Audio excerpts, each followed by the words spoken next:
Assalamualaikum warahmatullahi wabarakatuh.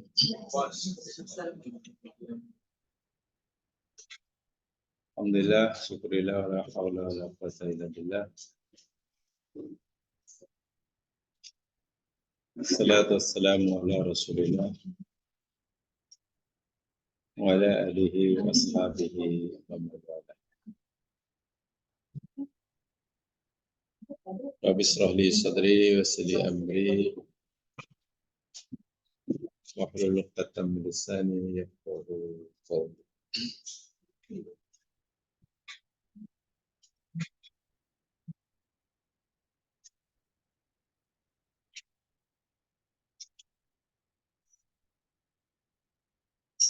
Sebelum kita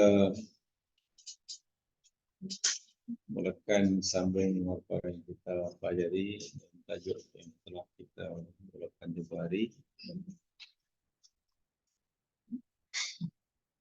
Ini ada pertanyaan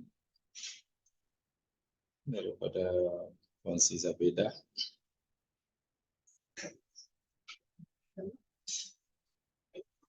Berkaitan dengan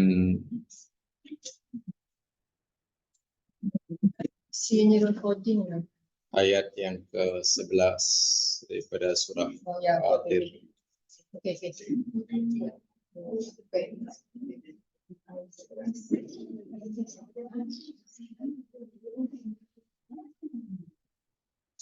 Pertanyaan berkaitan dengan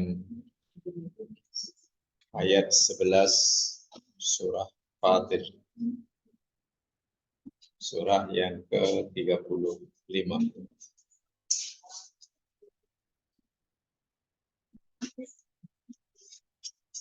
Berkaitan dengan umur. Sepintas lalu dalam ayat 11 surah Fatir itu Allah memberitahu kita ada seseorang yang Allah panjangkan umurnya dan ada seorang yang dipendekkan umurnya. Dalam bahasa yang mudah, betulkah umur ini boleh dipanjangkan dan boleh dipendekkan?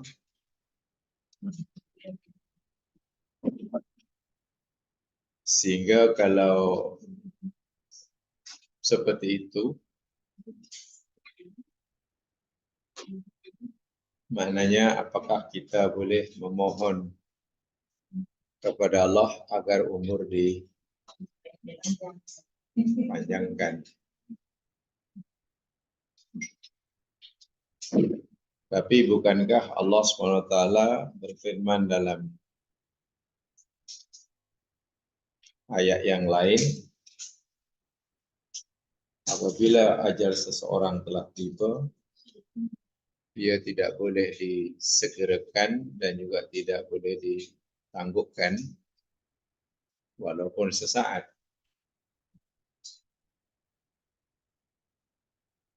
Jadi nampaknya memang ada masalah yang perlu dijelaskan. Tapi tentu cara yang paling benar dan yang paling tepat dalam memahami, kita kaji ayat-ayat Allah SWT, tentu bukan hanya satu ayat, tapi dalam banyak ayat. Tentu dalam banyak ayat. Baik, kita lihat dahulu apa sebenarnya yang dimaksudkan oleh Allah dalam ayat 11 surah Fatir tersebut. A'udzu billahi minasyaitonir rajim. Wallahu khalaqakum min turabin thumma min nutfatin thumma ja'alakum azwaja.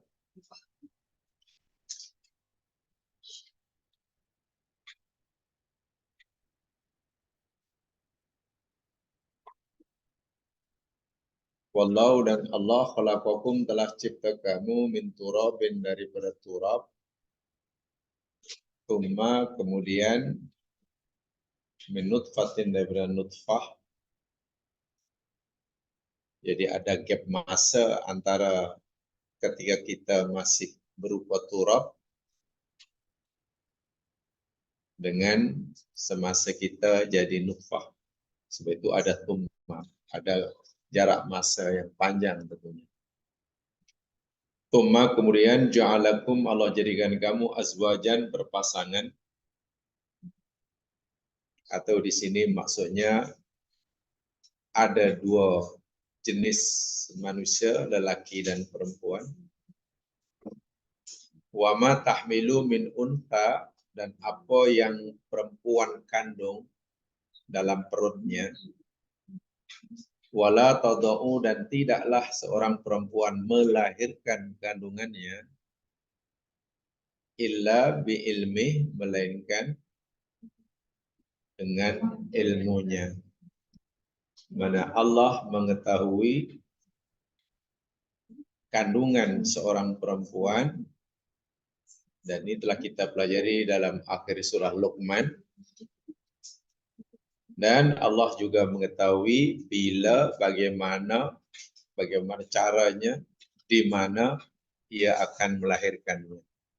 Allah tadau, masanya Allah yang tetapkan. Nah, ini dia yang berkaitan dengan pertanyaan. Wa ma yu'ammaru min mu'ammar wa la yunqasu min umurih illa fi kitab.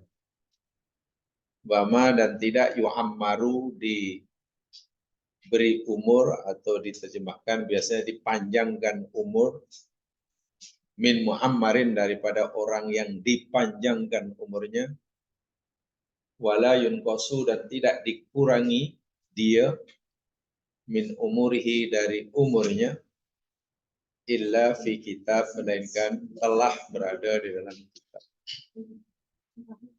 Inna dzalika 'ala Allah yasir, sesungguhnya itu amat mudah atas Allah. Ini kalimat wa ma yu'ammaru min mu'ammar wa la yunqasu min umurihi.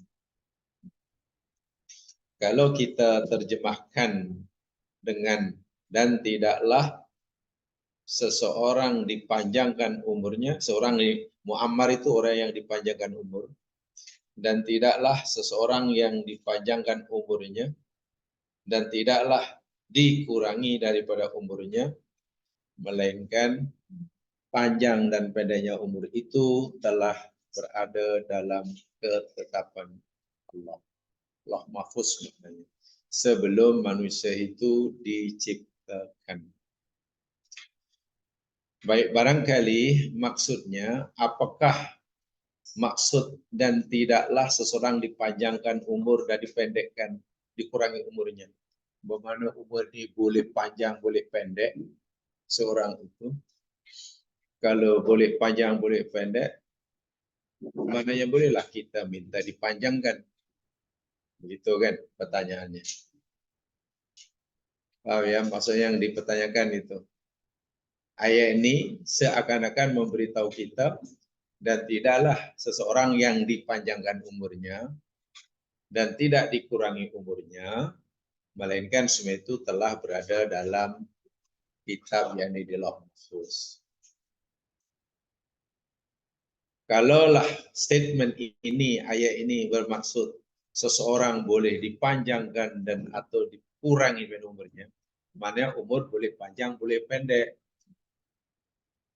Betul kan? Jadi kalau boleh panjang, boleh pendek, apa salahnya kita minta panjang umur? Begitu kan maksudnya.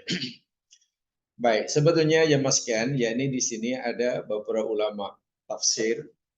Inilah perlunya memahami bahasa Arab dan memahami Al-Quran memang dengan kaidah bahasa Arab, bukan melalui terjemahan. Garanti kalau melalui terjemahan pasti lari. Itu yang selalu saya ingatkan. Kalau kita namanya Al-Quran, mau tidak mau memang kena bahasa Arabnya. Menggunakan bahasa Arabnya, bukan memahami terjemahannya.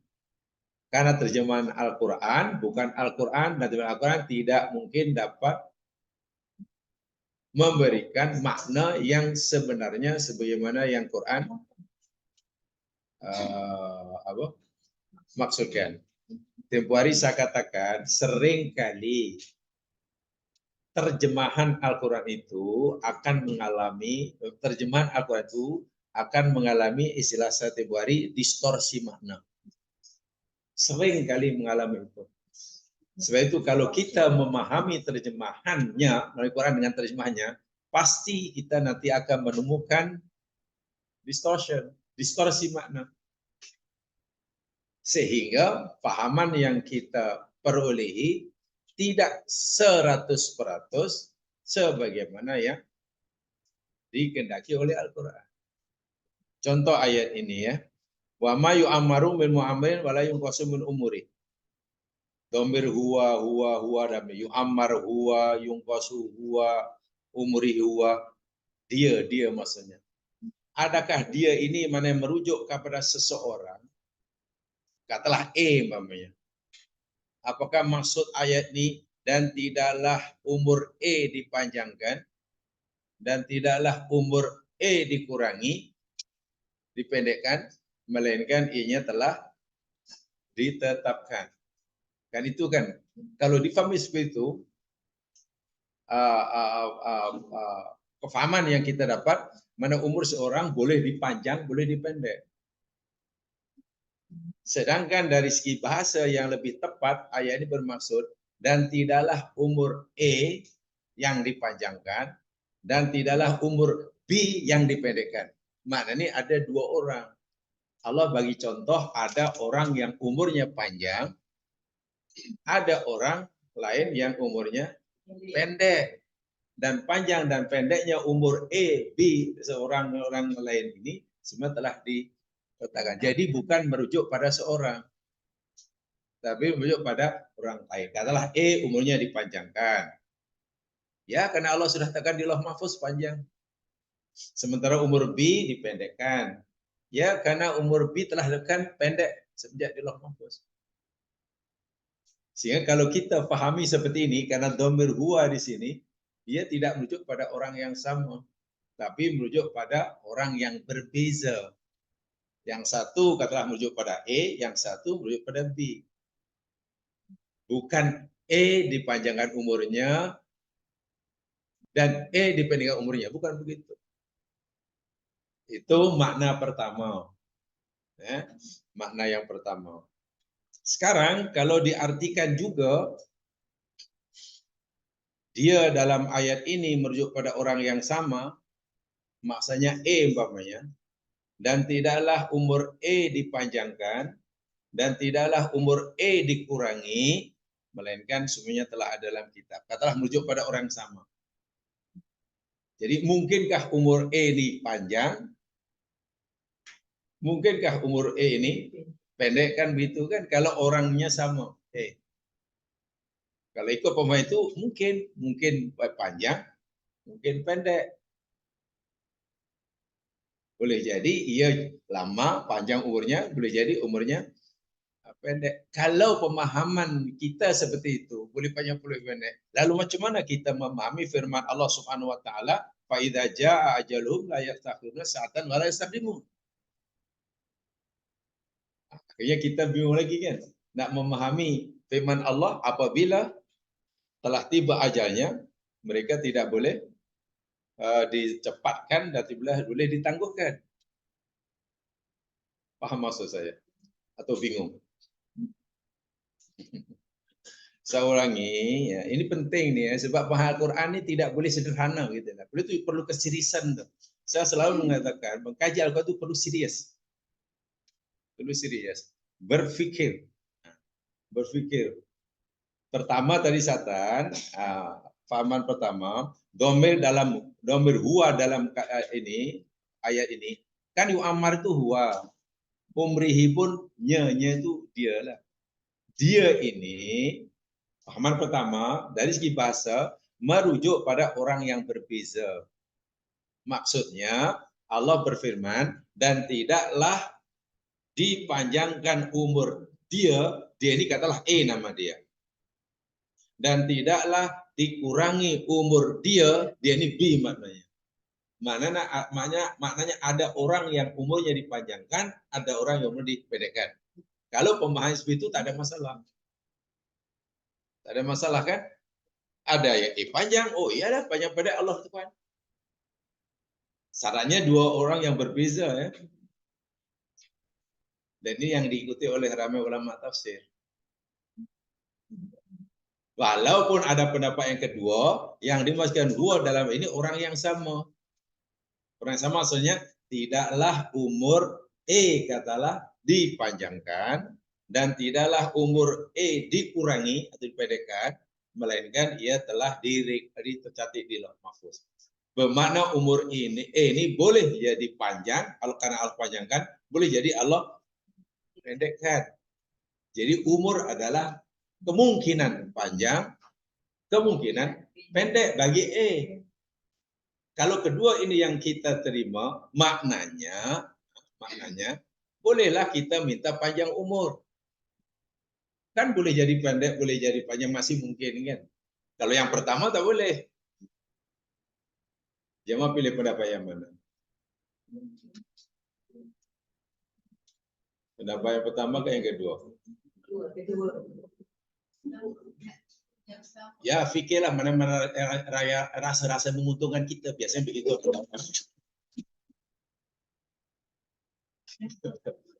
Berpikir ilmiah ini biasanya jemaah sekalian, sedikit banyak pasti dipengaruhi unsur-unsur faktor-faktor subjektivity. Pasti itu. Sulit sekali nak melepaskan diri pada faktor subjektivity. Dari terlalu subjektif, rasa-rasa menguntungkan saya itu yang pilih. Rasa tidak mudah untuk bersikap objektif. Tidak mudah, kecuali memang dah biasa. Pilih yang kedua kan? Ya. Sebab itu yang menguntungkan. Sebab saya gitu tak tahu. Dan ini bukan masalah tahu tak tahu. Kalau masalah tak tahu tak perlu dibincangkan, memanglah. Ini tentang pendapat. Yang pertama tadi situ, yang kedua situ. Sekarang kalau kita pilih pendapat yang kedua, bahwa umur seseorang boleh jadi mungkin Allah panjangkan, mungkin pendekkan, katalah kan. Jadi boleh panjang, bagaimana kita boleh minta panjang banyak. Kalau itu yang kita terima, macam mana kita memahami firman Allah dalam ayat yang lain? Wa idza ja'a ajaluhum la yasta'khiruna sa'atan wa la yastaqdimun. Coba. Inilah yang saya berpikir ilmiah itu seperti itu. Bukan fikir sathi. Sathi maknanya fikir di atas atap terbumbung. Iya ya, kalau itu macam mana memahami apabila tiba ajalnya tak boleh cepat, tak boleh lambat. Ya. Lalu apa maknanya kita minta panjang umur? Sebab kalau dah tiba ajal tak boleh. Dah kita dah bingung lagi. Itu ayat Quran juga. Jadi kalau begitu, jika saya bilang seperti itu, yang bercanggah bukan ayat Qurannya. Yang berapa pemahaman kita dengan ayat Quran. Paham tak? Itulah maksud saya. Dan itu sering kali. Dan ini jangan kita salah dulu. Saya ingin mengajar cara berpikir logik, berpikir ilmiah. Bukan masalah salah dan salah itu benar dulu. Kalau kita memahami Al-Quran sekerat-kerat, sepotong-potong, satu ayat kita simpulkan, pasti nanti kita akan punya pendapat yang bercanggah antara ini. Jadi untuk satu tajuk, baca banyak ayat yang ada kaitan dengan tajuk tersebut. Contoh kan tentang ajal kan? Ini kan tentang ajal, tentang umur. Dan cerita tentang ajal dan umur bukan satu ayat. Banyak ayat. Paham ya? Jadi itu masalahnya. Tapi jangan terus berhenti di situ. Coba ayat lain mungkin jadi pertimbangan lagi. Kalau kita pilih yang pertama tadi tak ada masalah ya. Orang dipanjangkan ini, panjang, ibadah Allah dekat, itu selesailah. Tak ada masalah kalau yang pertama tadi. Pilih-pilih yang kedua, umur seorang itu mungkin Allah panjangkan, mungkin pendek. Maknanya tak salah lah kita minta dipanjangkan. Kan mungkin panjang, mungkin pendek. Tapi kalau pilihan kedua itu macam mana nak memahami firman Allah surah Al-A'raf ayat 34, apabila tiba ajalnya tidak boleh disegerakan, tidak boleh ditangguhkan walaupun sesaat. Tidak, ya. Bingung lagi kan? Nah, di situ dah buntu lagi. Tapi biar buntu itu orang terus berhenti gitu lah. Ah, tak pakai lah. Ya, akhirnya tak tambah ilmu. Ya.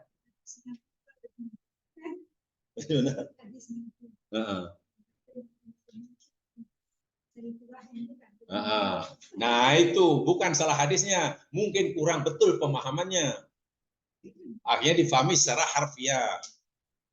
Difahami secara harfiah, siapa yang ingin panjang umurnya adalah silaturahim. Nah, kalau orang silaturahim umur panjang yang sepatutnya 50 jadi 65. Itu mana harfiah? Itu terlalu dalam bahasa kami itu namanya pemahaman letterlich namanya. Letterlich kata orang Belanda, literally kata orang Malaysia literally. Bahasa saya letterlich atau letterlah. Ya harfiah. Baik. Kalau ikut yang kedua tadi, walaupun namanya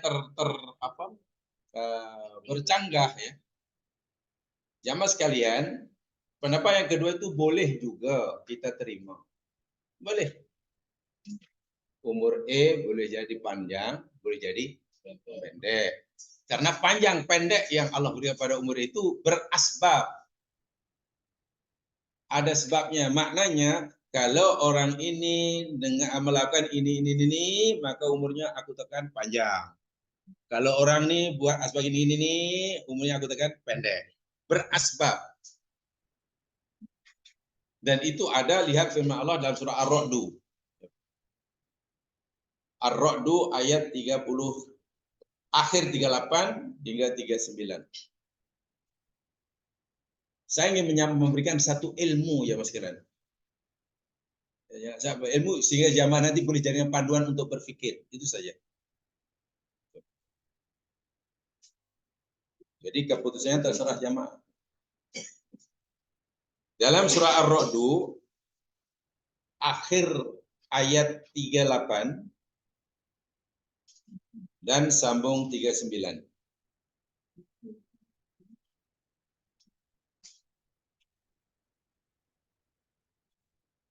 Akhir ayat 38 Allah berfirman likulli ajalin kitabun. Betul. Tengok ayatnya. Likulli ajalin kitabun. Bagi tiap-tiap ajal. Ajal ini maknanya tempo tamat. Expiry date lah. Bagi tiap-tiap tempo tamat, expiry date, itu ada kitabun. Kitabun mana sudah ditetapkan. Saya ada ajal. Jamaah ada ajal. Ada expiry date-nya. Dan ajal bagi tiap-tiap ciptaan Allah, dalam hal ini yakni kita lah contohnya, sudah dalam kitab. Allah sudah putus, Allah sudah tetap sebelum pun kita dicipta. Paham ya di situ?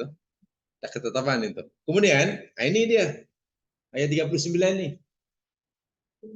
Yamhullahu, yamhu itu memadam. Maha yamhu mana menghapus. Memadam. Allahu Allah, ma apa yang yasha'u ia kendaki. Ma apa yang, ma ini agaknya menuju pada apa nih? Apa yang ini mana menuju pada apa? Makanan ke, minuman ke? Ya, menurut pada ajal depan kitab tadi lah. Pada kitab ketetapan ajal tadi lah. Allah boleh padam, ya yasa apa yang dia kendaki, wa yuthbit. Dan dia Allah boleh menetapkan ajal yang ditetapkan. Wa indahu umul kitab bisalatul mutajjid. Ayat ini begini maksudnya. Katakanlah umur seseorang namanya E. Di Lauh Mahfuz sebelum Allah cipta Allah dah tetapkan. Kitab itu ketetapan ya. Kataba yaktubu kitabun maktub. Ditetap oleh Allah umur ini 100 tahun. 100 tahun. Tapi Allah tak beritahu kita ya, tidak ada siapa yang Allah beritahu ini untuk mudahkan pemahaman. Di Lauh Mahfuz umur ini Allah tetapkan dalam kitab 100 tahun. Dah. Yang tahu Allah. Ketetapan Allah bagi ciptaannya itu apa namanya?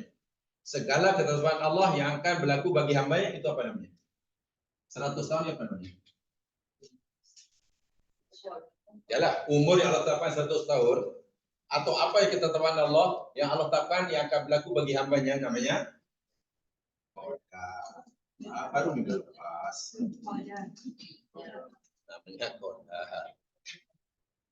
Pelaksanaan qadar namanya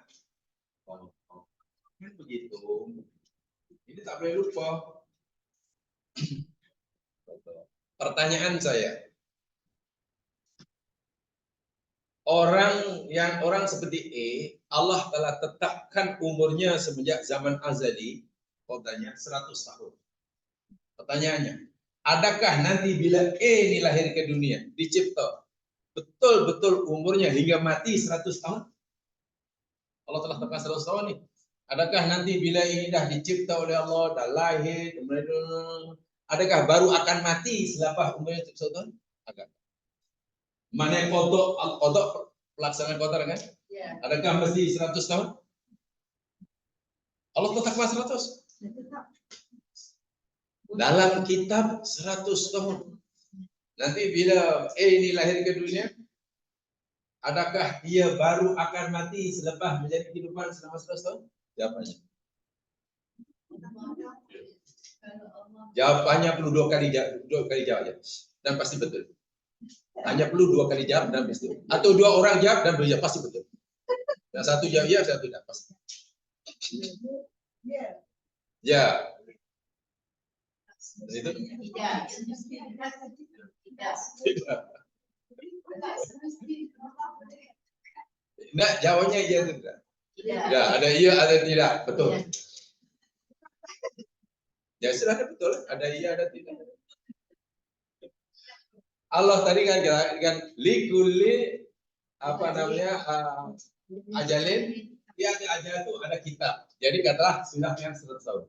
Tapi 100 tahun dokter ini Allah kata apa? Yang kullahu mayasha. Boleh jadi Allah padam.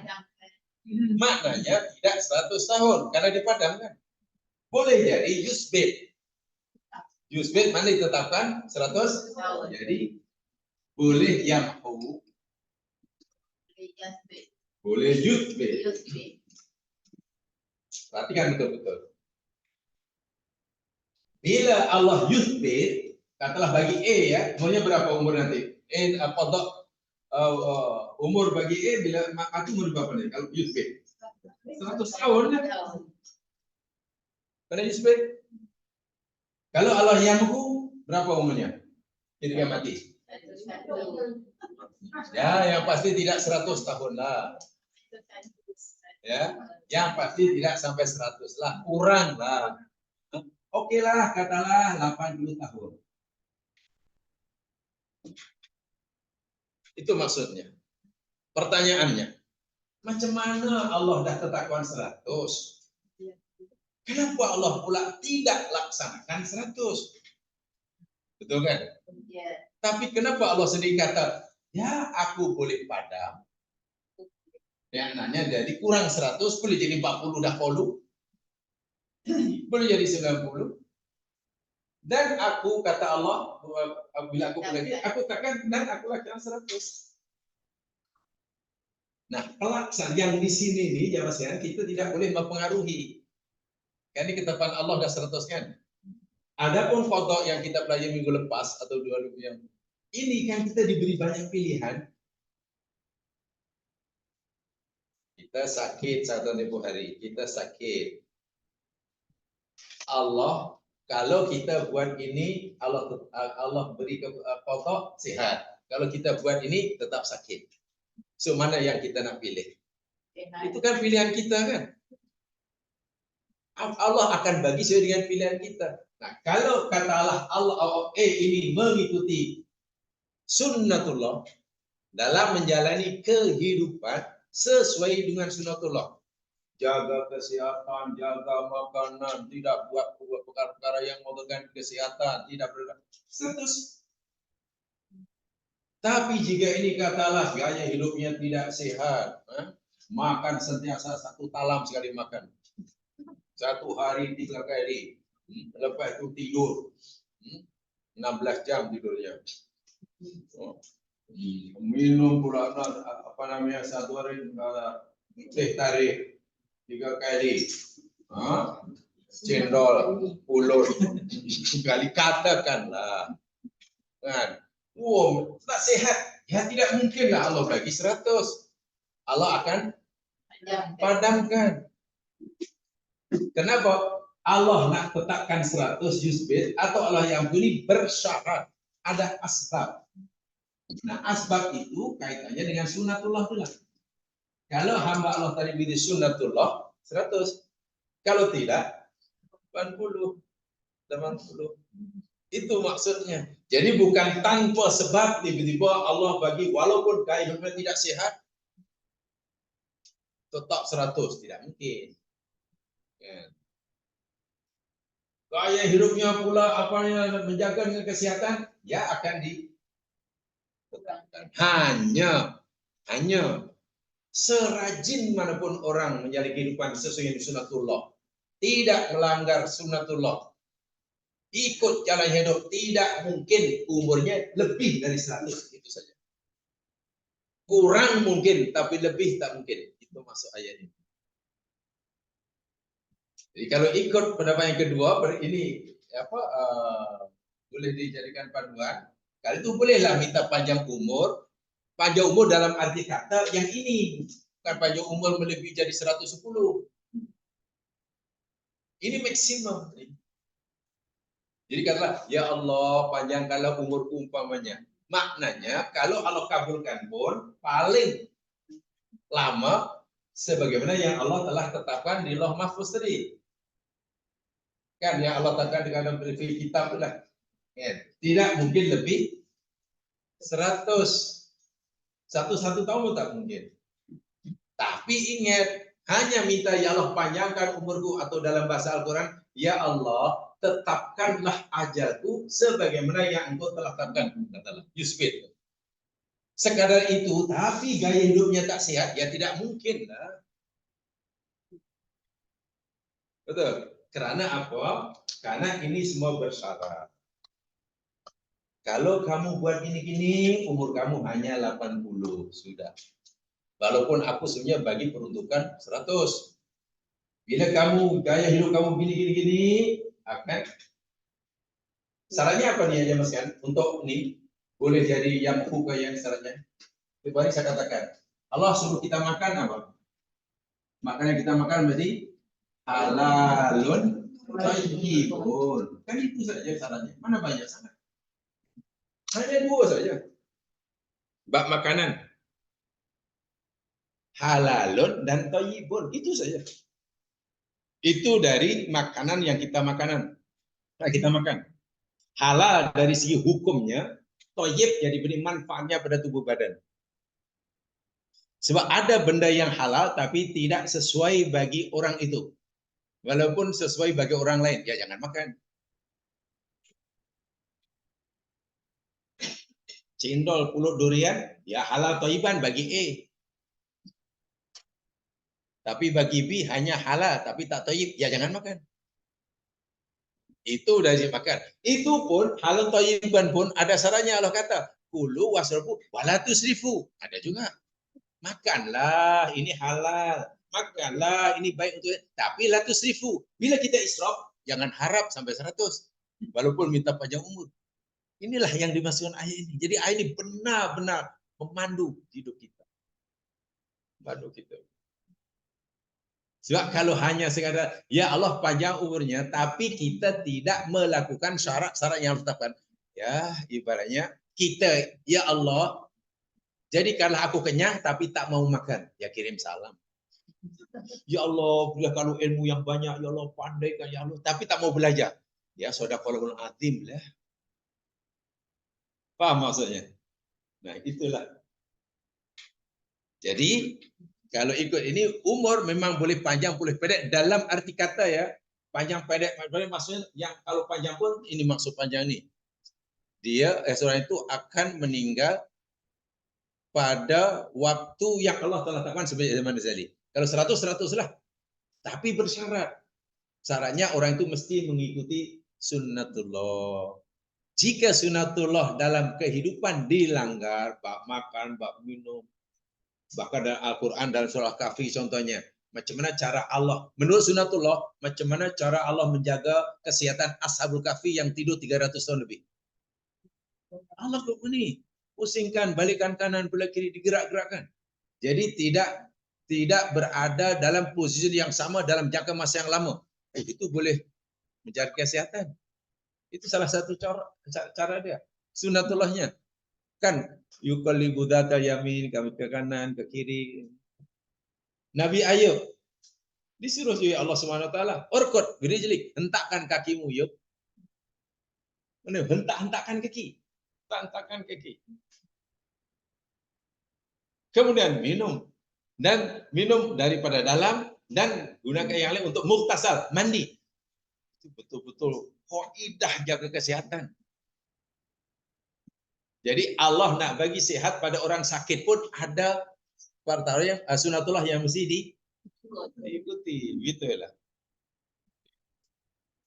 La tulqu fi aydikum ila tahluka. Kamu jangan campur diri kamu dalam kebinasan. Kan itu juga panduan. Ini maksudnya. Jadi tidak salah. Kalau ikut yang dua ini tidak salah minta panjang umur. Tidak salah. Tetapi hanya perlulah ditambah. Janganlah hanya minta tambah apa aja umur saja. Ad-du'a bitulil umur laisa mahmuda. Yang kami pahami baik. Mohon berdoa minta panjang umur itu bukan sesuatu yang terpuji. Saya ulangi, mohon minta panjang umur itu bukan sesuatu yang terpuji. Wal aula bil insani ayat Allah yubarik lahu fi umrihi wa amali wa la tumbitu li umri. Sebaiknya, seyogianya, yang terbaik bagi manusia itu, bagi seorang itu, mohon agar Allah berkati umurnya, perbaiki amalnya. Bukan semata-mata minta panjang umurnya. Itu satu kesalahan. Jadi yang pentingnya itu, diberkati umurnya dan diperbaiki amalnya. Bukan minta yang penting panjang umur ya Allah. Yang penting, bahaya tuh. Sebab Nabi bersabda, khairun nas man tala umruhu wa hasuna amalu. Sebaik-baik manusia itu orang yang panjang umurnya dan baik amalannya. Sejahat-jahat manusia, seburuk-buruk manusia, orang yang panjang umurnya, man tala umruhu, panjang umurnya, panjang, sehat. Tapi wasaru amalu, amalnya buruk. Sebab itu kalau doa jangan minta yang penting panjang umur. Jangan. Dan itu disindir dalam Al-Quran. Yang penting dalam ayat doa orang perihaji Allah sindir dalam Al-Quran. Dan sebagian mereka berdoa Rabbana atina fid dunya wa ma lahu fil akhirati min khalaq. Amin. Orang yang pergi haji ini kata Allah, mohon kepada aku, wahai Tuhan kami, berikanlah kami di dunia, bila kami di dunia, dan dia tidak mendapat apa-apa hubungan di akhirat. Ganjaran haji pun tak dapat, pahala itu pun tak dapat. Karena yang diminta hanya, ya Allah, Rabbana atina fid dunya. Itu saja. Tak disebut pun Rabbana atina fid dunya hasanah ke wa fil akhirati, tak ada. Sebab baginya, yang penting di sini ya. Yang penting di sini saya dapat. Yang penting di sini ya Allah. Orang sebenarnya dahlah haji ditolak, kebaikan tidak tidak dapat. Tuh, jadi saya ulangi, berdoa minta panjang umur itu bukan suatu yang terpuji. Suatu yang paling elok, yang paling baik, seseorang itu hendaklah berdoa mohon pada Allah agar umurnya diberkati dan diperbaiki amalnya, amalnya diperbaiki, bukan semata-mata hanya minta panjang umur. Jangan salah paham, itu maksudnya. Karena kita maklum, ya, kita tahu bahwa doa minta panjang umur itu, walaupun sesuatu yang tidak salah hakikatnya, amrun mungkin, suatu perkara yang mungkin berdasarkan inilah yang kedua ini, perkara yang mungkin kan, walaupun tidak mungkin melebihi 100, tak mungkin itu, kurang, kita tidak tahu, kebanyakannya kita kurang, orang sekarang kurang, yamhu atau yusbir untuk orang sekarang.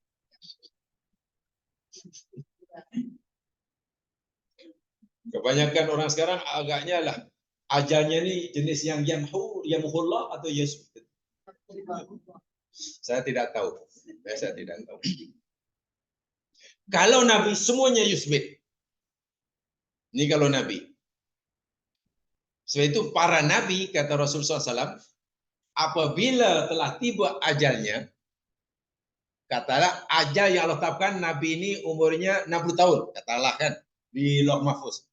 Bila tiba masa umur 60 tahun, Malaikul Maut datang nak cabut nyawanya, para Nabi ini diberi pilihan.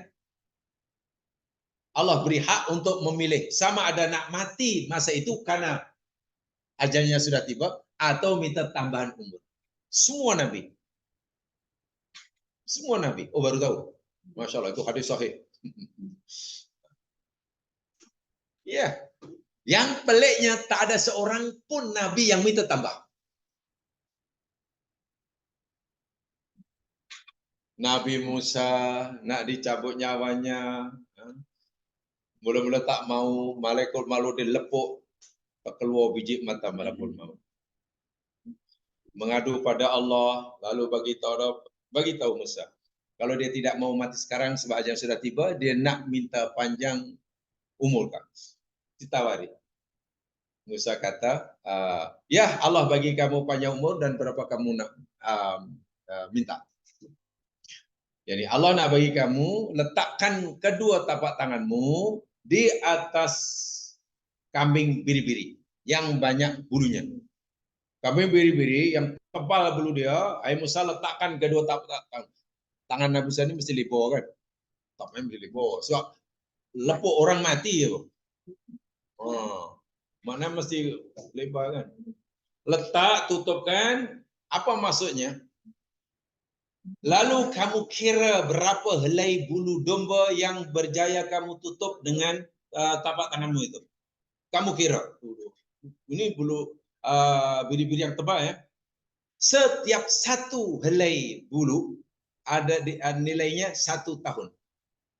Manakala kamu berjaya menutup bulu domba tadi, yang berjaya kamu tutup katalah 2000 helai, ya tambah lagi 2000 tahun. Lepas itu apa? Lepas itu kamu mati. Nabi Musa akhirnya tidak jadi minta tambahan. Ya sekarang.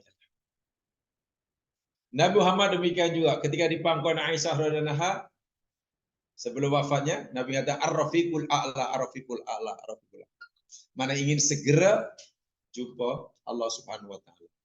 Aisyah memberi komentar, ya Nabi itu masa itu Nabi sedang diberi tawaran oleh malaikat maut atas perintah Allah. Nak meninggal saat itukah atau nak Nabi Ar-Rafiqul A'la, Ar-Rafiqul A'la. Setiap Nabi diberi pilihan. Bila tiba inilah ajalnya yang isbat, ya bukan yang bu. Kalau umur 100, 100 lah. Kalau masa 70, 70 lah. Nak tambah boleh, karena itu Allah beri keizinan. Tapi player tidak seorang nabi pun yang minta ditambahkan. Kalau malaikat tawarkan jangan kalau pada keluar kita. Kalau malaikat beritahu kepada kita benar. Nak sekarang ke nanti malaikat berapa tahun? 10 tahun lagi. 10 tahun lagi datang, nak lagi siap? Tak nak 20 tahun lagi.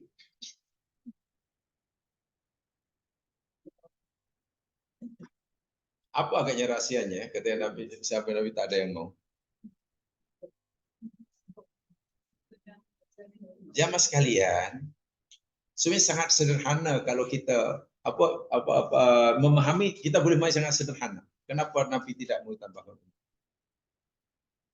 Di akhir ini hanya ada dua tempat. Kalau bukan surga ya neraka. Orang tidak akan masuk surga sebaik manapun, semulia manapun, sealim manapun, sekuat manapun ibadahnya, tidak akan masuk surga selagi belum mati. Syarat untuk masuk itu mesti mati. Jadi kalau orang ingin masuk surga tapi tak mau mati, awak cinta Allah, cinta. Nabi semua cinta lah. Pasti cinta. Dan salah satu tanda cinta yang sebenar, yakni rindu. Dalam bahasa Arabnya, syauq. Min alamati mahabbatillah, yakni asyauq ila liqa'i. Dalam, saya lupa dalam kitab apa tu, Wabilus Salib kata. Wabilus Salib. Salah satu tanda cinta Allah yakni ada rasa rindu ingin berjumpa dengannya. Kan? Tanda cinta sejati itu kan mesti rindu kan? Tak mungkin orang yang cinta mesti seorang tapi tak ada rindu, tak mungkin lah. Kalau tak ada rindu, awak cinta, apa rindu? Tak ada. Itu cinta apa? Dan cinta dan rindu yang benar itu baru akan terobati bila orang itu jumpa kan. Jadi kalau orang itu cinta, rindu pada Allah, boleh hilang rindunya kalau dia jumpa Allah. Nah, mati itu oleh jumpa Allah. Kata cinta, kata rindu, tapi nak jumpa Allah tak nak. Awak rindu selama mati. Nak jumpa dia, tak nak jumpa. Dan Nabi sudah panggil peringkat seperti itu. Bukan, Nabi banyak orang-orang soleh, kematian itu dianggap satu saat-saat yang paling mereka tunggu-tunggu. Walaupun kebanyakan kita, yakni takut akan mati. Itu biasalah. Al-khawf minal maut, boleh katakan, yakni ya amrun syai'un tabi'un. Rasa takut kepada kematian itu satu yang tabi'i. Ya, wajarlah, biasalah, tak jadi apa ya, yang Allah jadikan dalam diri kita. Itu biasa. Kenapa ya takut mati? Ya itu tadi. Karena itu tadi yang pasti belum bersedia, belum mendapat jaminan tempatnya di sana. Orang yang sudah mendapatkan jaminan dan diperlihatkan jaminannya, ya kematian bukan lagi ketakutan. Contoh umpamanya, orang yang duduk setinggan, lalu dihalau. Mesti tak maulah, disuruh pindah tak nak. Tak nak pindah mana, belum ada jaminan rumah barunya. Tapi coba kalau ya mereka sudah diberi jaminan. Cik, awak kena pindah cik ya, minggu depan kena pindah. Di mana cik pindah sana tuh? Ada satu kawasan, ya kawasan bukit, itu kawasan baru, banglo mewah, guarded, gated. Kalau sudah jamin itu, pastilah bukan takut nak tinggalkan setinggan. Bila cik minggu depan, boleh tak hari ini pindah? Macam itu. Tapi coba kalau suruh pindah, tinggalkan rumah, tapi tak tahu nak pindah mana. Jangan-jangan lebih dulu. Ya pasti takut lah. Itu kata Ali bin Abi Thalib ketika ditanya, wahai Ali, kenapa kebanyakan kita ditakut mati? Jawaban Ali ini lucu. Ali bin Abi Thalib kata, ya bagaimana tak takut karena dia membina rumahnya di dunia lebih cantik daripada rumahnya di akhirat. Bahasanya jawabnya lucu. Kalau kita membuat rumah kita lebih cantik sehingga kita lebih menyukai daripada rumah yang kita bina di sana, bahkan jangan-jangan belum membuat, mesti takutlah. Tapi kalau nak pergi satu tempat dan tempat itu telah memberi jaminan lebih baik, rasa takut pasti tidak ada, pasti tidak. Itu maksud ayat ini. Jadi ada dua, sama ada maksud pertama yakni ada E dipanjangkan, B dipendekkan. Dan itu tidak salah memakai ayat di situ. Atau yang kedua, yakni pahaman kedua, umur E dipanjangkan atau dipendekkan. Mana boleh panjang, boleh pendek. Tapi kalau itu, mungkin kita baca macam mana kita nak memahami bila ajal tiba tak boleh cepat, tak boleh lambat. Katalah. Ya jawabannya nih harodu ini. Setiap seorang ajalnya telah ditetapkan di kitab. Tapi sama ada Allah hendak melaksanakan umur orang hambanya itu sesuai dengan ditetapkan atau tidak, Allah kata yamhu mayasha wasbir. Ada ajal yang Allah tetapkan, Allah padamkan, maknanya tidak, qadanya tidak sama dengan qadarnya atas asbab-asbab yang dipilih oleh manusia. Ada pula qada Allah sama dengan qadarnya, yakni isbat, karena manusia itu melakukan asbab-asbab sesuai yang ditetapkan. Ini maksud. Tapi yang pasti, sehebat manapun orang menjaga, begitu berusaha, tidak mungkin melebihi daripada ajal yang telah ditetapkan. Kalau 60 katakan lebih, maulah mungkin makan suplemen menunda kematian, tak akan jadi. Mana tahu mungkin ini suplemen menunda kematian. Kalau ada lah mana suplemen menghalang malakul maut. Tak mungkin. Hanya kita, termasuk para nabi pun, tidak ada yang diberitahu berapa agak ajal yang Allah tetapkan itu. Ini tak ada yang diberitahu. Tak ada siapa yang tahu, itu rahasia Allah. Rahasia Allah.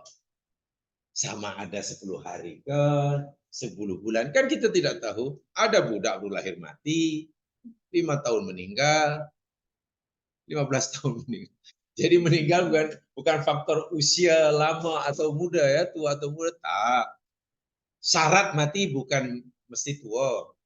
Kalau syarat mati itu mesti tua, yang muda bolehlah gelap-gelap. Syarat mati bukan mesti sakit. Kalau syarat mati mesti sakit, orang sehat mungkin merasa masih panjang. Mati itu karena ajal yang tetapkan dulu. Bukan pasal. Bukan mesti tua dahulu, mesti sakit dahulu. Tak. Ramai orang mati sebelum tua. Dan ramai orang meninggal pun tanpa sakit. Bahkan ada yang sakit tak mati-mati. Sementara yang napanya sehat, tiba-tiba mati tanpa diketahui sebabnya. Ada orang yang dah berumur minta mati, tak mati-mati. Ada orang yang takut mati.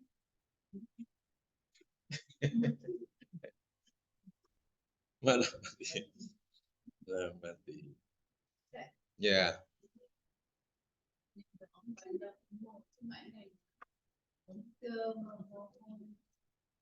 Supaya tidak diberikan sebelum ajal kan.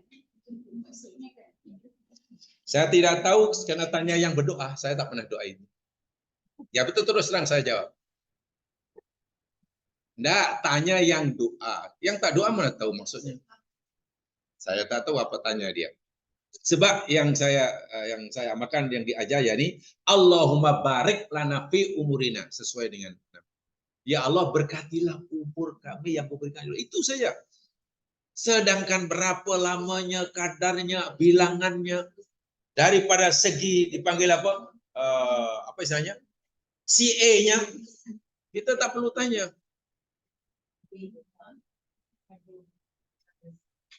Tuh. Tentang CA tak perlu, jangan terlalu diutamakan sana. Yang penting keberkatan. CA-nya terpulang Allah.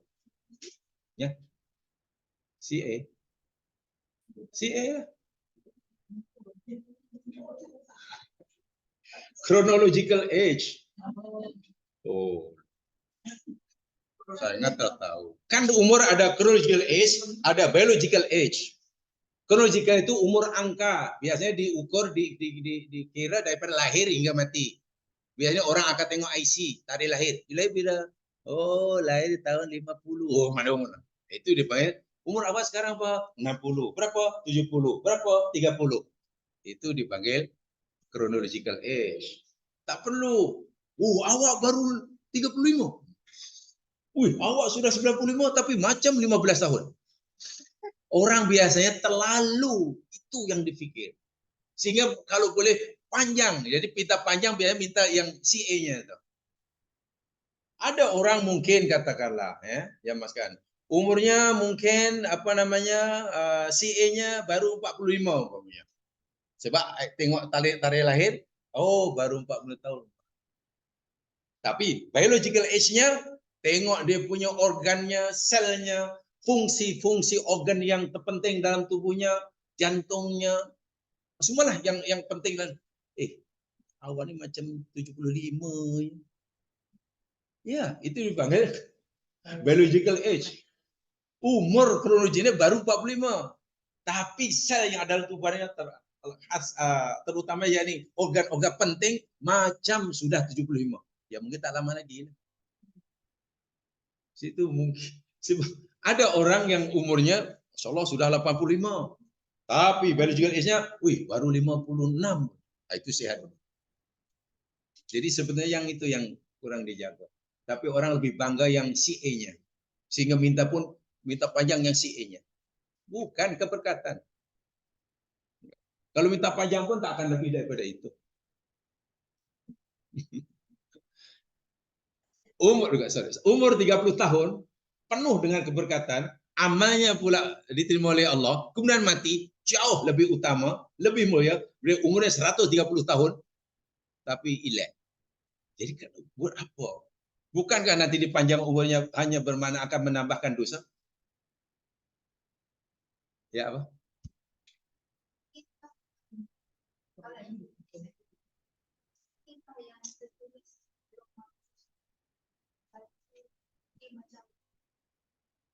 Undang-undang. Kalau orang yang ada jin ni, dia buat tu, dia akan live up to this age. Kalau dia tak ada jin ni, dia tak ada jin cancer ni, dia akan live up to a certain age. But if he buat jin ni, dia makan tak bagus lah pun, he will die at this age. Instead, something that is in the mahfuz instead of a fixed date. Sudah? Ya, sudah tahu Pak. Tambah lagi. Okey, terus. Kalau orang tu boleh pilih, dia pilih yang ni. Tapi if it's already written, then he will pick that person. Whether it is his choice or not, he will end up picking that person. But if it's open, then the rule is the rules yang dibentuk mampus tu is more like a rule. If he pilih this one, his anak is going to come out like this. If he does this, if he should kids like this, the kids will become very good and become so the tulis tu is different from what is the tulis lagi satu. The back tulis itu yang saya macam terfikir maybe it's not fixed in that way. Sudah? Full stop? Jawabannya tolong diulang. Jawabnya pendek saja. Tolong diulang dan dipahami betul. Sekali paham betul, insya Allah tidak akan bingung. Tentang kodok yang kita pelajari, namanya kodok mu'alaq dan kodok buruk. Itu saja jawabannya. Kalau kita paham betul apa itu kodok mu'alaq, apa itu kodok buruk, pertanyaan seperti itu, kebingungan seperti itu tidak akan timbul. Kan kodok ada dua, satu mubrom, satu mu'alaq. Yang ditanyakan tadi lebih kepada yang mu'alaq. Dan memang begitu. Mu'alaq ini, kodok mu'alaq itu mana kita, kodok yang kita banyak pilihan. Kita boleh pilih ini. Kalau kita pilih ini nanti Allah bagi ini. Kalau kita pilih ini bagi ini.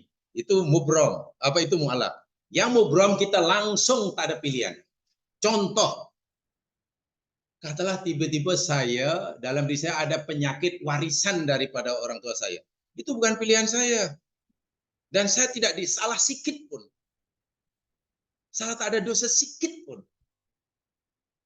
Untuk saya ya. Untuk saya karena apa? sesuatu yang tak baik yang menimpa saya sama sekali bukan kerana pilihan saya. Gitulah. Contoh, katalah ada orang tua banyak melakukan kesalahan karena dia mungkin penghisap ganja, dia penghisap ganja, dia penghisap dadah.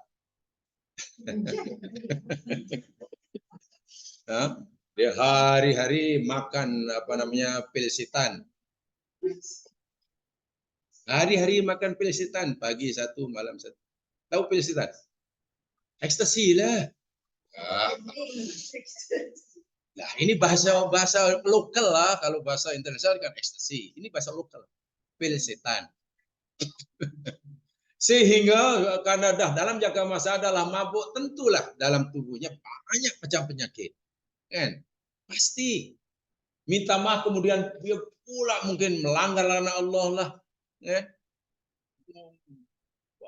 Melakukan pezinaan kan. Ya pasti akan katalah ada penyakit akhirnya kan. Kemudian penyakit yang berbahaya. Dalam diri orang itu karena kesalahannya kan. Tiba-tiba orang ini kawin. Beristri. Kemudian punya anak. Anaknya akan mewarisi. Ya. Nah, anak itu tidak salah sikit pun. Walaupun anak itu cacat secacat sekalipun. Sama sekali tidak salah. Tidak salah. Yang salah orang tuanya dan salah orang tua yang bertanggung jawab sepenuhnya. Tapi mungkin pertanyaan kita begini. Kenapa lah kalau orang tuanya yang salah, sebenarnya orang tuanya dihukum? Kenapa anaknya pula yang tersiksa? Sehingga anak cacat celah. Kan seakan-akan tak adil kan? Orang tua yang salah, kenapa? Yang menanggung masalahnya anak. Kan seolah-olah begitu. Biasanya orang memahami begitulah. Sepatutnya kalau orang salah yang diazab orang tuanya lah. Anaknya bebas lah. Janganlah anak terkesan pula akhirnya anak lahir cacat lah. Lahir tak sempurna lah. Orang kadang sering berkesimpulan seperti itu. Itu tak betul itu. Itu tak betul. Kita anggap kecacatan anak itu sebagai hukuman kepada si anak, walha sepatutnya kan begitu kan Cermat. Oh itu salah besar. Salah besar. Salah besar. Bukan begitu. Bukan begitu cara memahami. Jadi kalau kita ulangi, saya pesankan tolong pahami betul. Saya ingat banyak kali saya tahu. Kodok mubrom kodok mal. Itu saja. Tentang jodoh. Kalau begini akan jadi. Kalau bahkan orang berkata,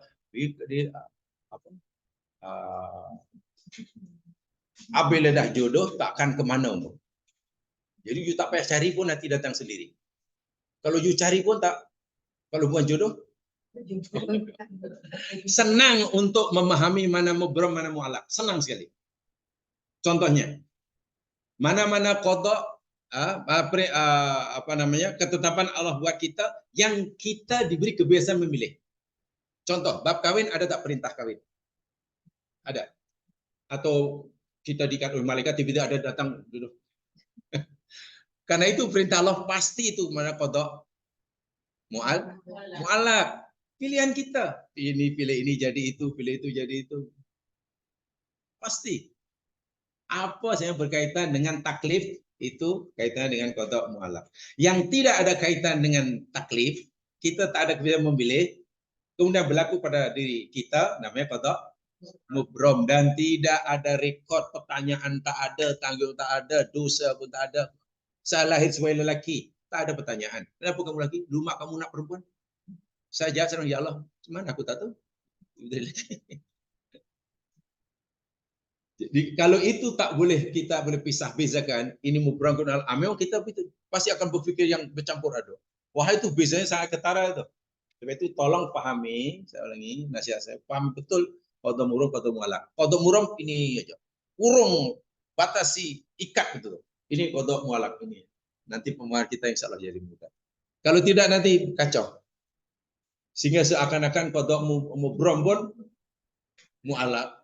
Mu'alaq pun, oh itu susah itu. Ya. Oh, yang di sana itu.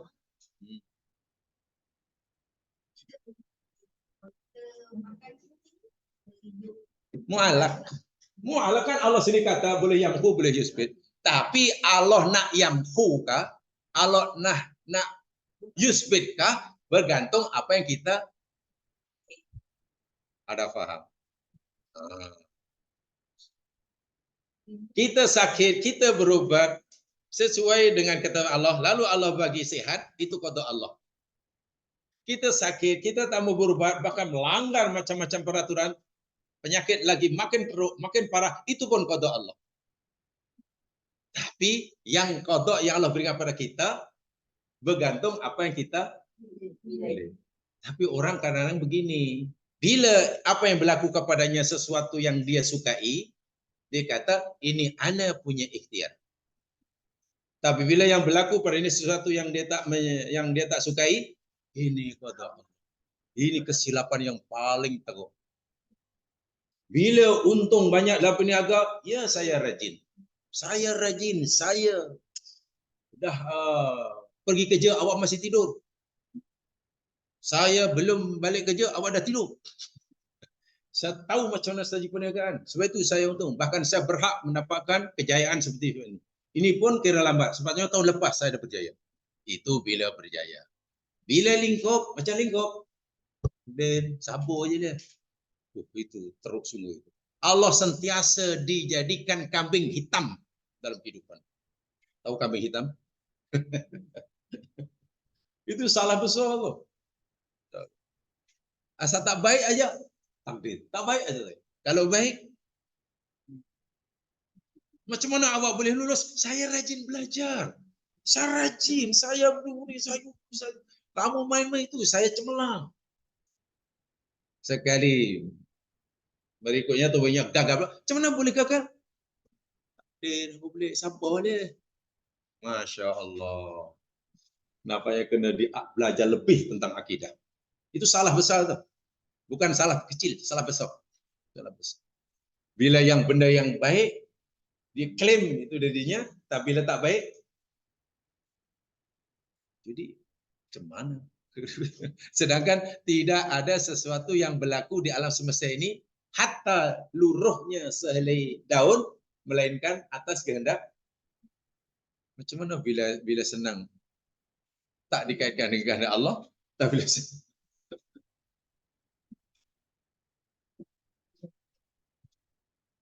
Tak boleh itu ya, tak boleh. Tolong fahami itu, insya-Allah faham nanti. Insya-Allah faham tentang itu, tentang jodoh, tentang niaga lah, tentang penyakit lah, tentang apalah. Jawabannya dalam cukup sederhana. Tahu membezakan dengan betul dan tepat, yakin antara qada mubram dan qada. Jadi saya ulangi sekali, kalau kakek saya ulangi aja sama. Minta umur panjang haknya tidak salah, walaupun tidak terpuji. Oke, tidak salah karena ini dalilnya. Macam mana salah? Ya kan Allah boleh yusbit, Allah boleh yamhu. Kan? Tapi sepanjang manapun yang dia minta pasti tidak akan melebihi daripada apa yang telah tetapkan sebenarnya zaman azali kan. Tapi tidak terpuji. Yang terpuji bukan panjang pendeknya umur, bukan. Nilai manusia di sisi Allah ini bukan terletak pada panjang atau pendeknya umur, tapi pada keberkatan atau baik buruknya amal orang itu. Itulah.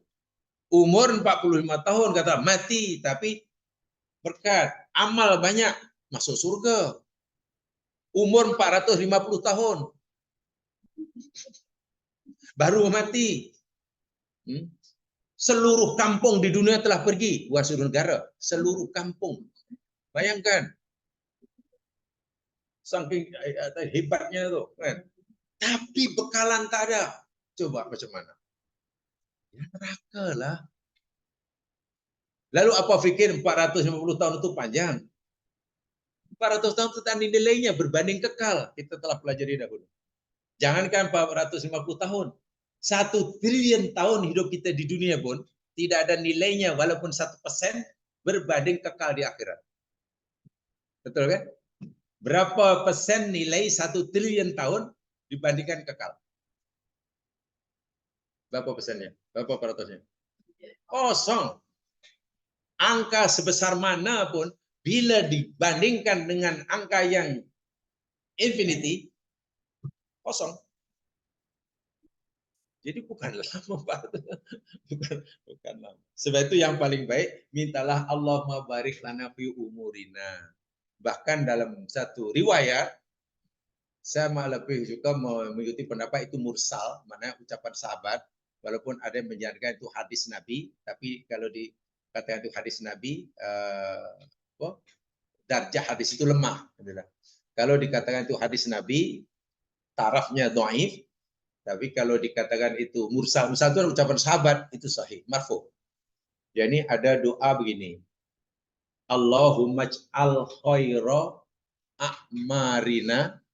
Kalau kami, nah kan, Allahumma ij'al, kalau diri sini, Allahumma ij'al khaira umri, gitulah, akhirahu. Ya Allah, jadikanlah sebaik-baik umurku itu yang penghujungnya, penutupnya.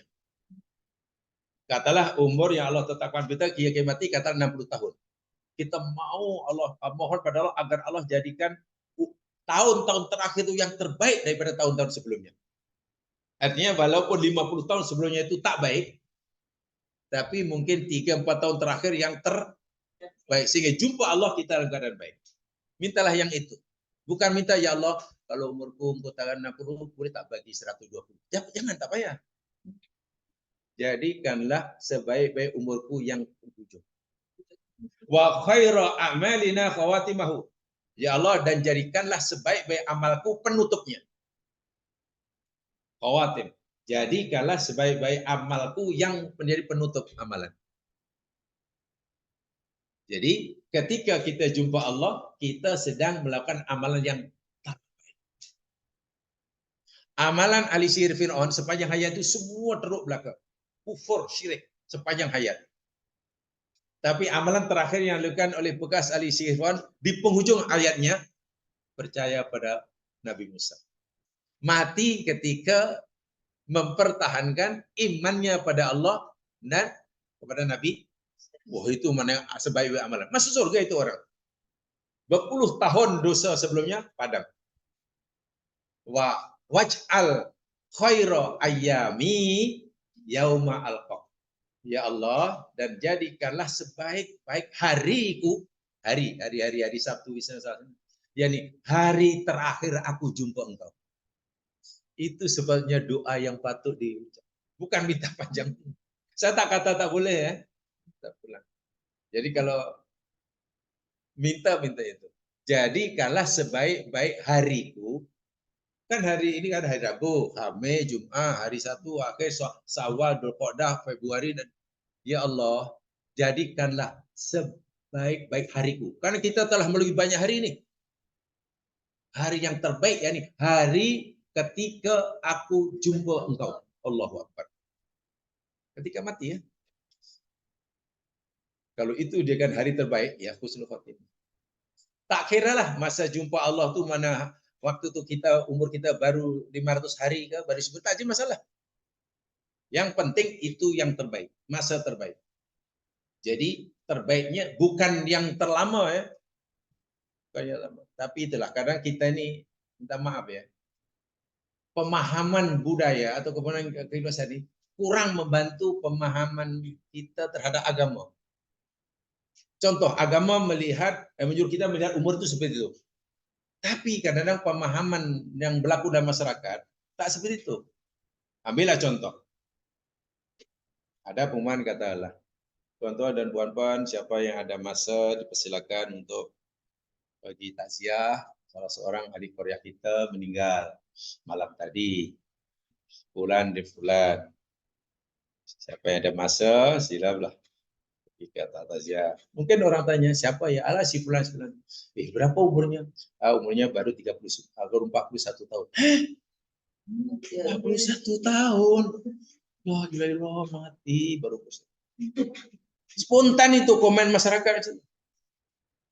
Tuan-tuan, innalillahi wa inna ilaihi raji'un, telah kembali ke rahmatullah.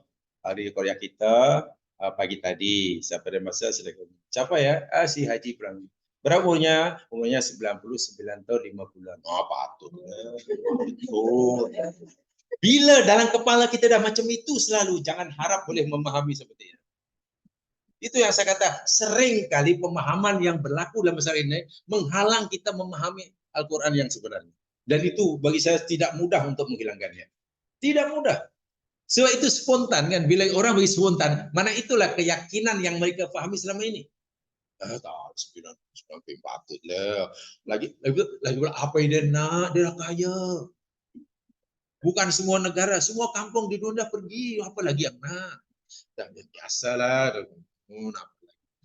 Tapi bila 41 tahun, lepas itu baru anak itu baru dia nak apa namanya, baru minggu lepas dilatih jadi CEO. Baru jadi CEO. 1 minggu dah mati, kasihannya. Tengok, kita ini terlalu duniawi itu masalahnya. Cara berfikir kita, cara pemain itu terlalu dunia oriented. Itu punca dia. Sehingga sangat bahaya. Bagi saya sangat bahaya. Kenapa? Di mana akhirat itu letaknya? Kita letakkan di mana ya dalam hidup seseorang. Sehingga sulit nak bahani sebenarnya memang tidak mudah. Karena apa pemikiran yang terlalu dunia oriented selama ini dalam hampir semua hal itu terlalu kuat. Terlalu kuat. Saya itu kena kena haki siki lama-lama nanti akan. Dan salah satu cara yang paling besar kata Dr. Habib itu seringkalilah kita mengkaji yang kita paham itu seorang diri. Malam hari waktu itu tidak ada pemikiran, belum terganggu lah hati kita belum terganggu. Waktu baru iya salah rupanya salah. Ya akan datang dengan sendirinya. Tapi berproses lah. Tak bolehlah mungkin baru mengusaha 1 minggu kemudian berubah tuh susah lah mungkin. Ada proses, tak pernah mengubah pemahaman, tak mengubah pendirian hanya dalam beberapa hari tidak mungkin. Ya. Ada proses. Kata kami dahulu, kata apa masa belajar tu. Tidak mungkinlah hari ini apa namanya Abu Jahal malam besok pagi bangun jadi Abu Bakar, tak mungkinlah. Overnight Abu Jahal boleh jadi Abu Bakar, boleh kan? Tak boleh. Iya, tapi kena sungguh-sungguh, kena serius, mana kena betul-betul. Saya ingin, ya macam mana memahami? Itu lama-lama ini terbuka. Mungkin mula-mula selalu buntu, dan itu pernah kami rasakan. Terus terang kami dahulu pernah merasakan begitu. Setiap ingin tahu Masya itu baca, buntu lagi, tak faham lagi. Tapi sekali terbaca ayat, saya masih ingat sampai sekarang ayatnya. Dan ayat itu yang memberikan kita motivasi yang sangat kuat sekali. Saya tunjukkan ayatnya ya. Ayat ini benar-benar memberikan kita motivasi yang sangat dahsyat. Jika kita ingin berubah, jika kita ingin naik daripada bawah, ingin meningkat untuk lebih tinggi, lihat firman Allah Subhanahu wa taala di dalam surah Al-Ankabut ayat yang terakhir.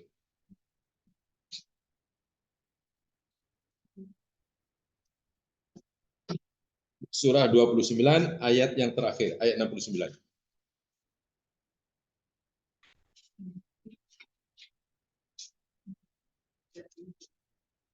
Kalau tidak salah ini pengalaman pribadi ini 81 kalau 82 kalau tidak salah. Ya lah 82 kayaknya. Dengan kawan-kawan waktu dengan belajar bukan main, kalau nak sungguh-sungguh. Ndaklah fikir belajar lagi. Nggak fikir cari apa namanya biaya untuk belajar lagi pula. Dan ada banyak tugasan yang tak lama lagi kena buat lagi tesis. Jadi buat kajian, setiap kajian masuk baca kitab, buntu lagi, tak paham lagi macam mana. Ini masalah, macam mana sebetulnya? Yalah nak tulis tesis mesti boleh yang kita yakini betul dan boleh kita mempertahankan kan. Takkan tulis itu aja. Ya sekarang mungkin senanglah sekarang sudah banyak rujukan. As-Syaikh Muhammad Al-Hafiz Al-Gugeliu sekarang sudah banyak.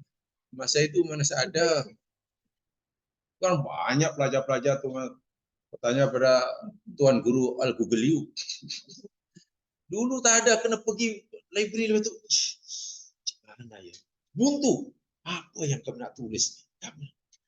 Jadi hampir putus asa, tiba-tiba dalam study group itu baca-baca tuh, ini ayat ini betul-betul lah. Ini ayat ini yang betul-betul mengubah kami dari cara berpikir. Dimotivasi terdasarnya. Allah berfirman apa? Walladzina jahadu fina.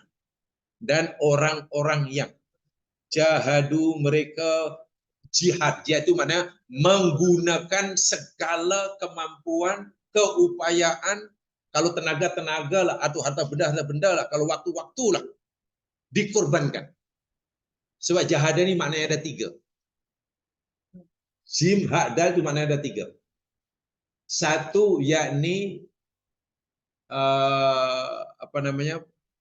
berusaha bersungguh-sungguh. Kedua bermakna keupayaan. Upayaan ke kemampuan ke. Yang ketiga penat. Penat, letih. Jadi jihad dalam Al-Quran itu maknanya ada 3. Kalau 3 ini kita gabungkan jadi satu, lalu kita jadikan takrif, jihad ialah berusaha bersungguh-sungguh untuk mencapai satu matlamat dengan menggunakan segala kemampuan yang ada hingga terasa penat. Selagi masih ada kemampuan, ada waktu, ada peluang, ada biaya, kita gunakan bersungguh-sungguh untuk mencapai matlamat yang kita capai hingga kita merasa penat. Jadi kalau belum merasa penat, maknanya belum siap dah tuh. Sampai penat. Itu jaminan Quran.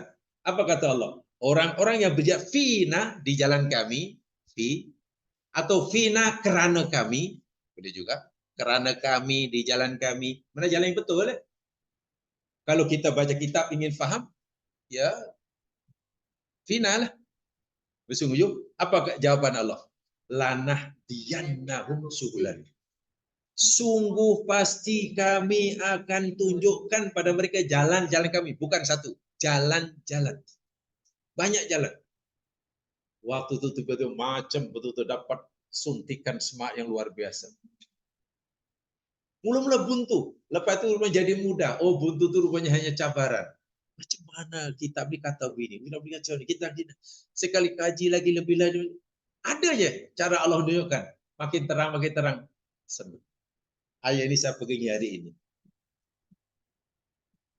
Orang kerja susah. Ini ayat. Tak perlu panggil motivator daripada barat yang bayar puluhan ribu.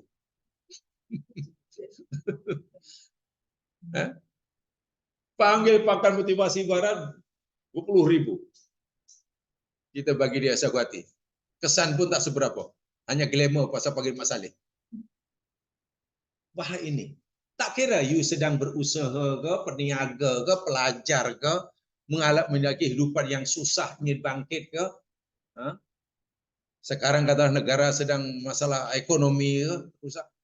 Pemimpin kena faham ini.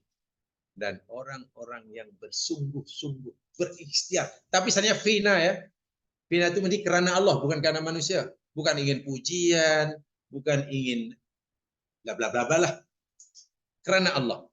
Allah memberi jaminan. Sungguh pasti kami akan tunjukkan pada mereka jalan-jalan. Bukan satu. Maknanya nanti Allah akan bagi kita banyak jalan keluar. Tiba-tiba nampak, oh rupanya. Innallaha la'al muhsinin. Ini luar biasa. Syaratnya orang Islam yakin dengan kitabnya dan diuraikan dengan tepat sebenarnya. Sebab kadang kita pun tak tahulah. Ini pengalaman ya Mas Kani ya. Dulu saya tiap bulannya, ya awal tahun 2000 inilah kurang. Tiap bulan tuh ada jadwal TAP. Walaupun saya mula-mula tak nak. Pertama jauh dan bagi saya ada orang lain lebih layak. bagi apa dipanggil apa tuh ya? Ya semacam motivasi lah deh. Bukanlah ceramah agama terlalu berat. Ya semacam motivational talk ya lah. Di Petronas, di itu apa? Nah, Twin Tower tuh. Ya. Karena kebetulan salah satu pengarahnya itu jamaah rutin saya. Jadi selama ini tolonglah Ustaz bagi gitu. Petona ini misalnya orang Melayu, 90% lebih tuh semuanya stafnya Melayu. Hanyalah ada 2-3 orang lah bangsa asing. Tapi selama ini dari mana nih? Selama ini kita panggil Mas Saleh bagi motivasi. Supaya rajin bekerja. Kata apa hasilnya? Hasilnya macam itu juga lah.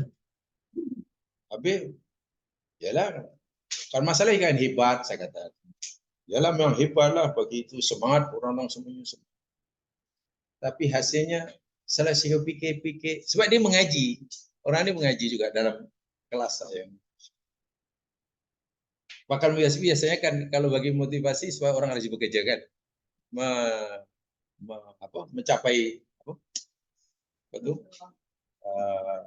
target yang ditetapkannya. Jadi kalau tidak mesti sungguh-sungguh. Kalau tidak ya susah agak takut nanti kena turunkan jawatan ke apa ke. Jadi bila berjaya mungkin ada rasa bangga. Bila gagal rasa biasanya macam itu motivasi barat nih. Itu maknanya Anda hamba kepada kerja katanya. Anda pasti penat. Tak pernah macam mana berjaya awak melambung jiwa Anda, gagal awak jatuh. Jadi lambung jatuh. Lama di umur pendek.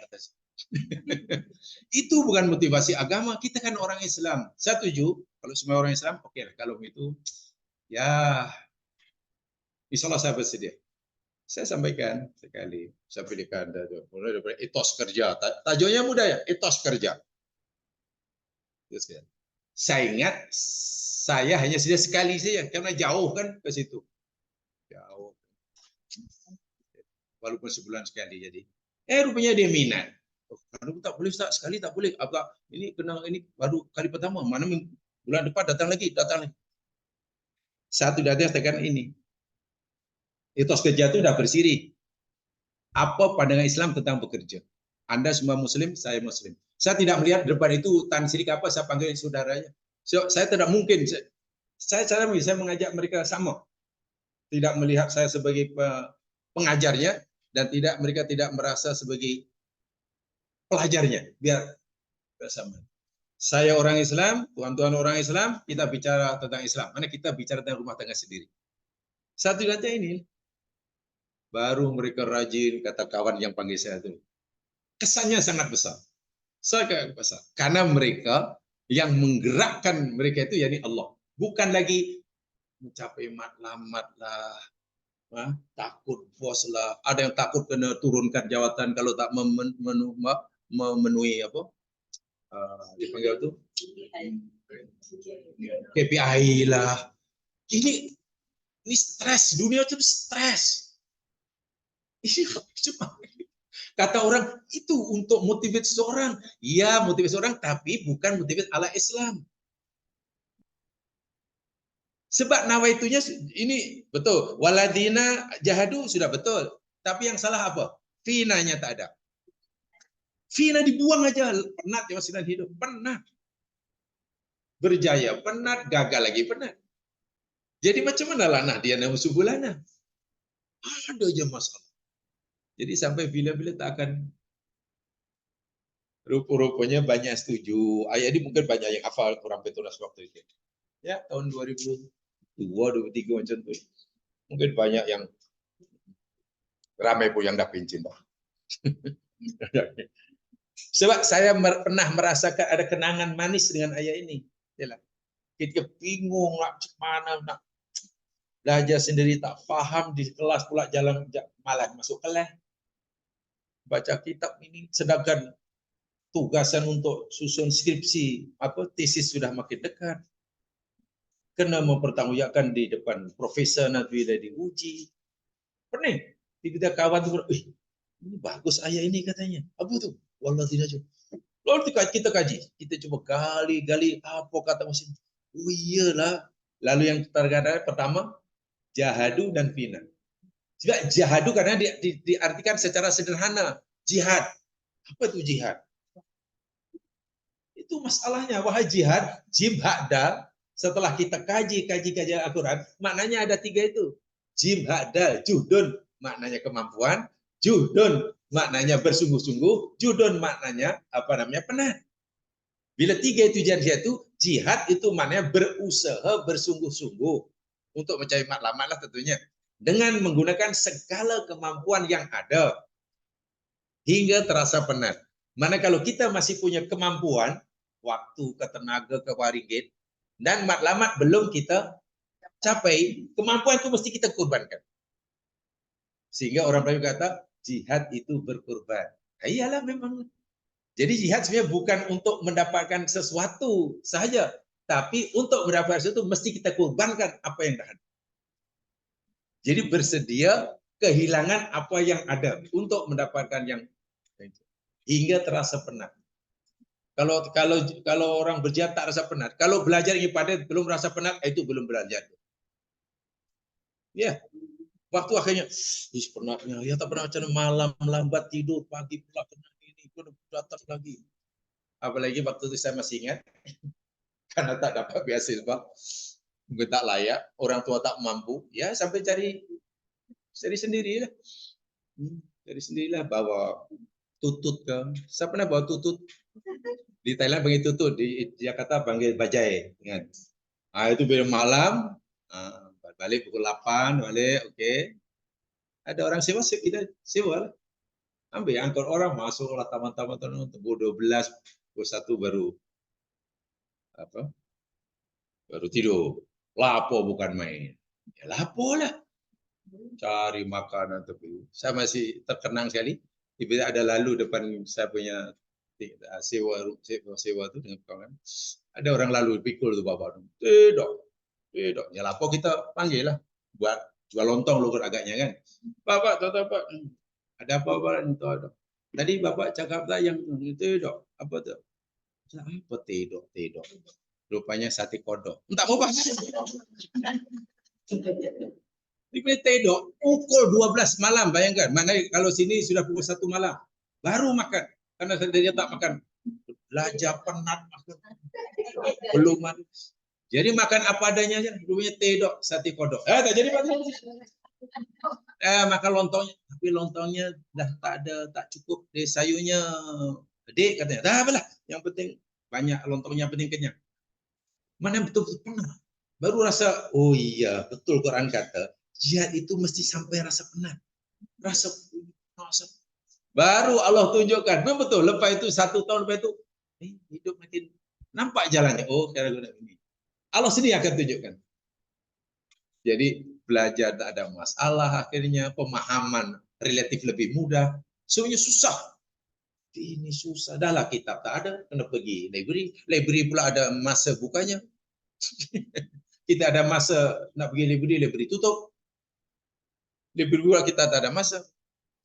Ini betul-betul bagi saya motivasi paling dahsyat dalam hidup. Untuk siapa saja.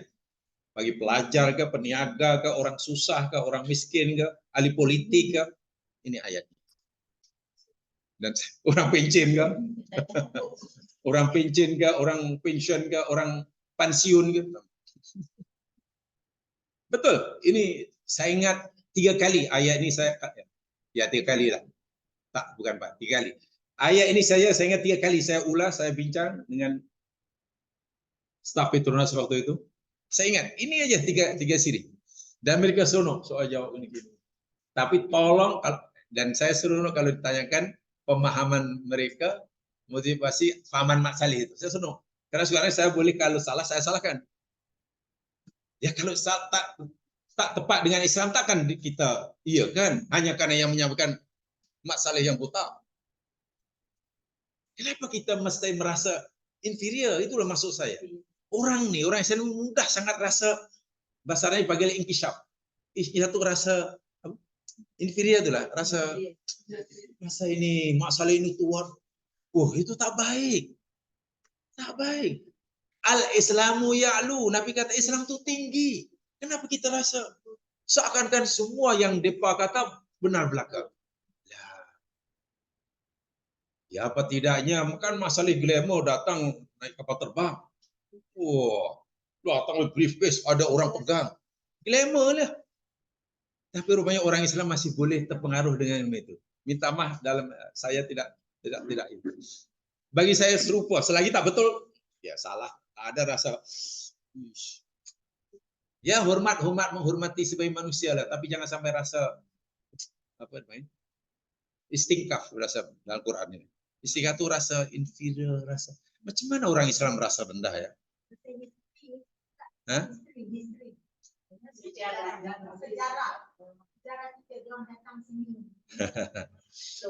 Ya, mana mentality hamba lah gitulah. Bukan di sini, bukan di Indonesia pun. Wah, cukup kagum dengan si Belanda yang kulit pun tak betul. Iya betul. Jadi kalau kita katakan salah mereka, mereka salah. Tapi bagi saya salah kita juga, kenapa tak bangkit-bangkit?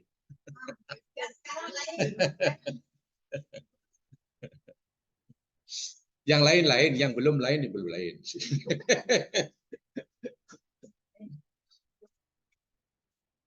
Jadi ini motivasi, tolong disebarluaskan. Tolong kaji sendiri. Tapi syaratnya itu ya, pertama penekanannya jahadu. Fina itu penting sekali. Tanpa fina, hidup ini penat sepenat-penatnya. Percayalah. Berjaya ke tak berjaya ke, kaya ke, miskin ke, ada jawatan dapat. Kalau fina ini tidak ada, penat. Sebab kunci dia pada fina itu. Kerana kami, di jalan kami, untuk kami. Kami Allah maksudnya. Kalau itu sudah lari, habis. Kemudian lanah dianahum, hidayah. Apa mana hidayah di sini? Yang menariknya Allah tak kata kami tunjukkan mereka jalan kami. Jalan-jalan kami. Maknanya Allah akan buka depan kita mungkin 100.000 jalan keluar dari masalah kita. Ada aja. Dan itu datang sendirinya. Syaratnya kita yakin. Wa innallaha lamal muhsinin. Ini tak habis untuk bagi motivasi pada orang. Mulai pada kanak-kanak hingga orang dewasa ya. Mulai pada pelajar tingkat darjah 1 hinggalah CEO boleh kembali. Dan sesuai. Kalau masalah kan lain, nanti untuk budak-budak lain. Motivasinya. Untuk CEO lain. Untuk COO lain. Untuk COO Islam sama ini untuk semua lapisan umur. Iya. Dan Allahu Akbar. Kagumlah. Saya ada pengalaman pribadi mengalami ayat ini dan saya tularkan. Jadi saya yakin hingga hari ini. Baladina jahadu fina lah diadahum subulan. Innallaha la ma'al mudah 2969. Tolong ingat tuh pin number tuh. Pin numbernya 2969. Jadi orang tua tolong sampaikan pin number ini. 29. Saya tidak menghina orang putih, tidak. Ya betulnya. Tapi kalau kita terlalu memuja, atau termasuk yang tak betul pun. Ya tak betul macam mana? Adakah bekerja supaya untuk tarik target supaya dapat ini? Dan bila berjaya nanti akan bangga. Baling apa namanya back semuanya. Kalau karena berjaya lama baling. Laptop dibaling, pecah tukar. Bila gagal semuanya kena maki-maki sama si macam mana kamu takkan stres, takkan hidup hanya 6 tahun stres. Coba kalau ayatnya macam mana stres? Yang bagi motivasi kita Allah yang penyelesai masalah kita. Jadi seakan-akan kita kemana-mana kalau kita ingat ini Allah yang bagi kita. Inilah. Fina.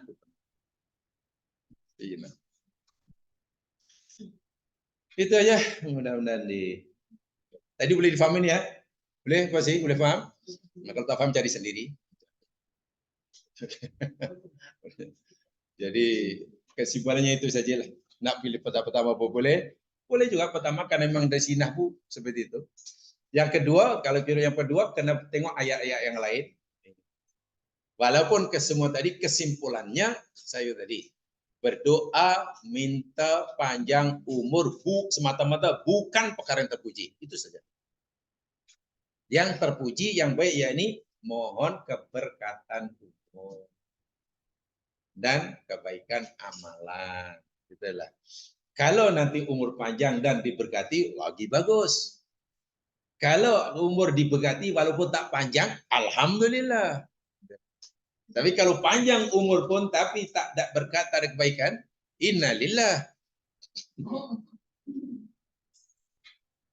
Dah lah panjang dah umur tapi ya itu sedekahul adil, cepat sedekah aja lah. Jadi tapi itulah tidak mudah orang menghilangkan pemahaman yang tuh melekat keutamaan pada si A dia. Penting sangat si A. Chronological age itu dianggap segala-galanya. Ya contoh itulah respon spontan itulah. Bila dengar kematian, ya sayangnya, baru naik jawatan, baru nak berintis niaga, dah mati. Wah cerah masa depannya. Dari mana tahu cerah masa depan dah mati? Budak tu pandai, dokter kata pandai. Cerahnya. Bila meninggal 99 tahun, patut dah 99. Semua kampung di dunia dah pergi, tak apalah mati. Mudah-mudahan diberkati oleh Allah SWT dan tolong ya kaji sendiri ya, dalam masa 2969. Sangat-sangat mustahil. Insya Allah segala masalah boleh diatasi dan membahagiakan. Menghadapi masalah dan dapat diselesaikan dan menyenangkan hati. Tak ada stres. Ada stressful, tak ada, apalagi depression, tak ada lagi, tak ada. Depression itu orang dah bertahu. Tak boleh itu. Orang Muslim tak boleh itu sepatutnya. So, tidak boleh. Karena punya Allah kan. Punya Allah. Wallahu a'lam. Subhanakallahumma wa bihamdika asyhadu an la ilaha illa anta alladziina aamanu wa 'amilus shalihaat. Assalamualaikum warahmatullahi wabarakatuh. Waalaikumsalam.